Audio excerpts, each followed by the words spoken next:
Originally billed at 7'3", but with an actual height of 7'1", the Great Khali made his debut in the WWE when he attacked The Undertaker during his match with Mark Henry.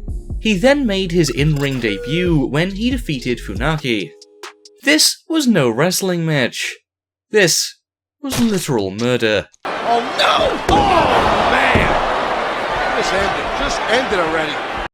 Throughout his 8-year stay in the WWE, Khali only won one title, which was the World Heavyweight Championship. Don't forget, he also won a Slammy for Moment of the Year for his Khali kiss cams. Yeah, that was the thing. It's a shame that he went from being a once-dominant giant to doing stuff like this. A little more. Okay, there we go. There you go. Lower. Yep. Wait, hold on. Excuse me.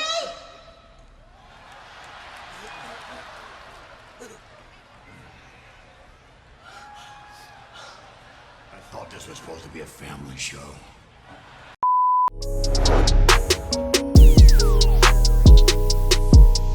Referred to as the Forgotten Big Man by the WWE themselves, Giant Silva was a giant of a man, standing at a real height of 7'2".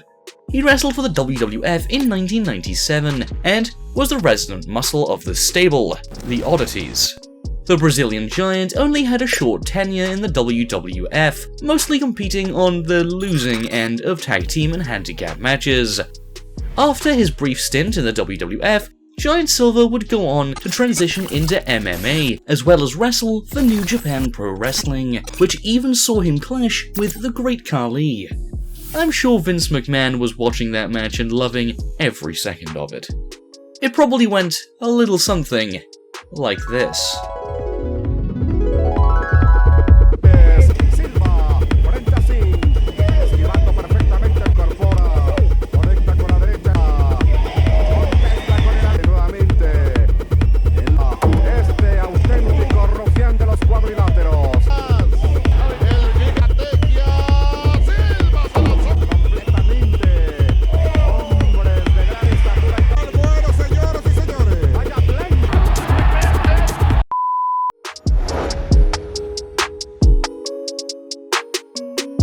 Jordan Omagbe is the WWE's newest giant in town.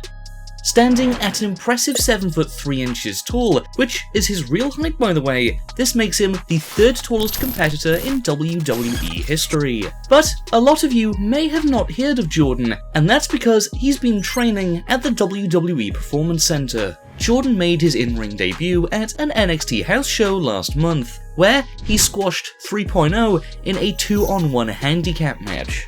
It will be interesting to see how the WWE will use this giant of a man on the main roster.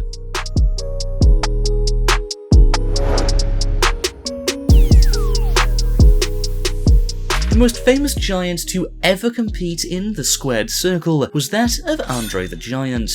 Prior to his world-famous match with Hulk Hogan at WrestleMania 3, Andre had not been defeated in the 15 years he competed in the WWF. Andre was a gentle giant, but if there was one thing you did not do with Andre, that was tell him what to do. Hey, how about getting your foot off my shoulder? When it comes to Andre's height, it's difficult to verify his exact height due to a lot of conflicting sources.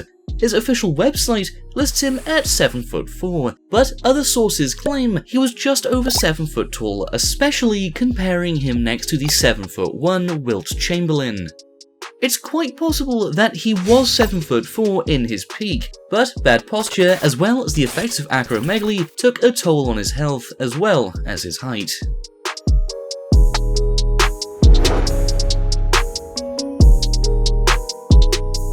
Probably the most intimidating giant to ever step foot in a WWE ring was that of the Giant Gonzales. He was best remembered for his epic showdown against The Undertaker at WrestleMania 9, which was The Undertaker's only WrestleMania win by disqualification. Giant Gonzales was a truly terrifying giant who struck fear into anyone in his path, and to those who disturbed him. Sure? You don't want it? What the? Fuck this. Giant Gonzales came out to the ring wearing a full furry bodysuit, and was announced standing at 8 feet tall, which was a large exaggeration on the WWE's behalf. In reality, he stood at around the 7'7" mark, which, even so, makes him the tallest ever WWE wrestler still to this day.